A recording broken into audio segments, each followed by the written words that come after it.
அனைவருக்கும் வணக்கம். தெய்வீக பலன்கள் சேனல் சார்பாக தங்களை அன்புடன் வரவேற்கிறோம். இன்று நம் காணொளியில் காண விரும்புவது தைப்பூசத்தன்று வரும் பௌர்ணமி சிறப்புகளை பற்றி இந்த காணொளியில் பார்க்கலாம். வாருங்கள் காணொளிக்கு செல்லலாம். மறக்காமல் ஒரு சப்ஸ்கிரைப் செய்யவும். பொதுவாகவே பௌர்ணமி என்றாலேயே திருவண்ணாமலையில் இருக்கும் கோவிலில் மேற்கொள்ளப்படும் கிரிவல வழிபாடுகள் மாபெரும் சிறப்புக்குரியது. அதிலும் இந்த தை மாதத்தில் வரும் பௌர்ணமி திதியான தைப்பூச தினத்தில் திருவண்ணாமலையில் கிரிவலம் வந்து வழிபடுவது நல்ல பலன்களை தரவல்லது. இந்த ஆண்டு தை மாத பௌர்ணமி பிப்ரவரி 1 என்று இருக்கிறது. மாபெரும் சிறப்பான இந்த தினத்தில் முருகனுக்கு வழிபடுவது சிறப்பு. பொதுவாகவே பௌர்ணமி என்றால் மேற்கொள்ளப்படும் விரத வழிபாடுகள் சிறப்புக்குரியதாகவும் தடபுடலாகவும் இருக்கின்றன. முக்கியமாக இன்றைய தினம் காலை 4:41 மணிக்கு துவங்கி பிப்ரவரி 2 காலை 4:43 மணி வரை பௌர்ணமி திதி உள்ளது. இந்த நாளில் திருவண்ணாமலையில் பௌர்ணமி கிரிவலம் செல்வதற்கு ஏற்ற நல்ல நேரம். முக்கியமாக அறிவிப்பு அனைத்தையும் திருவண்ணாமலை அருணாச்சலேஸ்வரர் கோவில் சார்பில் வெளியிட்டது மாபெரும் சிறப்பம்சமாகும். தைப்பூசத்தன்று திருவண்ணாமலையில் கிரிவலம் செல்பவர்கள் தங்களின் கிரிவல வழிபாட்டினை பிப்ரவரி 1 காலை 5:34 மணிக்கு துவங்கி பிப்ரவரி 2 காலை 4:05 முன்பாக நிறைவு செய்து விட வேண்டும். இந்த ஆண்டு தைப்பூச தினமான தை மாத பௌர்ணமி ஞாயிற்றுக்கிழமை என்று வருகிறது. ஞாயிற்றுக்கிழமை அன்று திருவண்ணாமலையில் கிரிவலம் செல்வதாக தீராத கடன் பிரச்சனை எதுவாக இருந்தாலும் கண்டிப்பாக தீரும். உடலும் மனமும் புத்துணர்ச்சியும் புதிய தெம்பும் பெறும். சிவபெருமானின் அருளால் முக்தி பேறு கிடைக்கும்.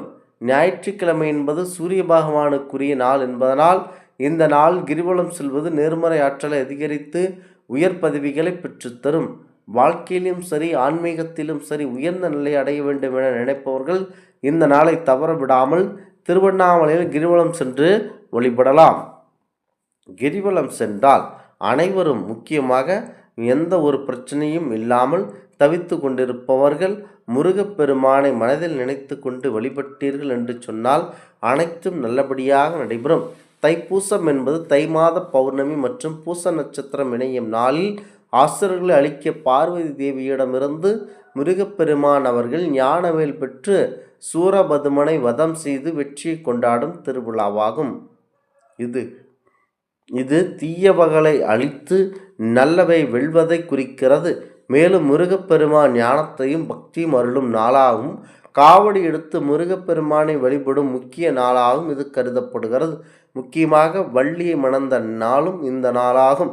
முருகப்பெருமான் சூரபதுமன் என்ற அசுரனை வெல்வதற்காக அன்னை பார்வதியிடமிருந்து ஞானவேல் எனப்படும் சக்தி வாய்ந்த வேலை பெற்ற இந்த தினம்தான் இந்த தைப்பூச பௌர்ணமி தினமாகும். அசுரர்கள் அழித்து தேவர்களையும் மக்களையும் காப்பதற்காக முருகப்பெருமான் வெற்றியை நிலைநாட்டிய நாளாகும். சிவபெருமான் மற்றும் பார்வதி தேவியின் அருளால் முருகன் பிறந்ததை நினைவு கூறும் வகையில் இந்த நாள் முருகனுக்குரிய சிறப்பு வழிபாடாக இருக்கின்றன. முக்கியமாக முருகனுக்கு நேர்த்திக்கடன் சொல்வதற்காக இந்த பௌர்ணமி நாட்களில் பக்தர்கள் காவடி தூக்கி வருவது தைப்பூசத்தின் முக்கிய சிறப்பம்சமாகும். பக்தர்கள் விரதம் இருந்து அழகு குத்தி காவடி எடுத்து முருகப்பெருமானை வணங்குவதன் மூலம் பாவங்கள் நீங்கி மனதில் உள்ள கோபம், பேராசை, அங்காரம் போன்ற தீய குணங்கள் அழியும் என்பது நம்பிக்கையாகும். தமிழ்நாடு மட்டுமில்லாமல் மலேசியா, சிங்கப்பூர், இலங்கை, இந்தோனேசியா போன்ற நாடுகளில் அந்த இடத்தில் இருக்கும் தமிழர்களால் மிக உற்சாகமாக இந்த தைப்பூச திருநாள் கொண்டாடப்படுகிறது. முக்கியமாக தை என்று சொன்னால் அனைவருக்கும் மாபெரும் சிறப்பம்சத்தில் அனைவரும் திகழ்கிறார்கள். குறிப்பாக தைப்பூச நாளுக்கு முதல் நாளை வீட்டை சுத்தம் செய்து தைப்பூச நாளில் அதிகாலையில் எழுந்து நீராடி நெற்றி நிறைய திருநீர் அணிந்து வீட்டில் விளக்கேற்றி வழிபடும். குறிப்பாக முருகப்பெருமான் படத்திற்கு மலர்களை சூட வழிபட வேண்டும். வீட்டில் முருகனின் சிறிய சிலை இருந்தால் அதற்கு பால் அபிஷேகம், பன்னீர் அபிஷேகம், பஞ்சாமிர்த அபிஷேகம், சந்தன அபிஷேகம், விபூதி அபிஷேகம் என நம்மால் முடிந்த அபிஷேகங்களை செய்து வழிபட வேண்டும். குறிப்பாக கந்த சஷ்டி கவசம், கந்தர் அலங்காரம், கந்தர் அனுபூதி, முக்கியமாக கந்த சஷ்டி கவசம் பாடல் வரிகள் அனைத்தையும் பாடி மனதில் முருகனை நினைத்து கொண்டு வழிபட வேண்டும். முக்கியமாக இந்த மந்திரங்கள் முருகப்பெருமானுக்கு உகந்த பாடல்கள் காலையில் மாலை வரை படிக்கலாம். அருகில் உள்ள முருகன் ஆலயத்திற்கு சென்று அபிஷேகத்தை கண்டு உள்ளம் குளிர தரிசித்து வரலாம். முருகன் என்றால் மனதில் வெற்றியை தருபவர். வேலைக்கு செல்பவர் அதிகாலையிலேயே பூஜையை முடித்து முருகன் போற்றிய மனமுருகி வணங்கிவிட்டு நம் வேலையை தொடங்க வேண்டும். பணியிடத்தில் எந்த வேலையாக இருந்தாலும் அதை தொடங்கும் போது ஓம் சரவண பவ எனும் மந்திரத்தை உச்சரித்து தொடங்க வேண்டும். குறிப்பாக முருகப்பெருமான் என்றால் இந்த பௌர்ணமியும் சிறப்பாகும். தைப்பூச விரதத்தை மேற்கொண்டு சிவபெருமானையும் தந்தைக்கே மந்திரம் உரைத்த முருகப்பெருமானையும் வழிபாடு செய்வதனால் பிறவி பயன் நீந்து முக்தி கிடைக்கும். தை பௌர்ணமி தினத்தில் விளக்கேற்றி ஆயுள் விருத்தி உண்டாகும்.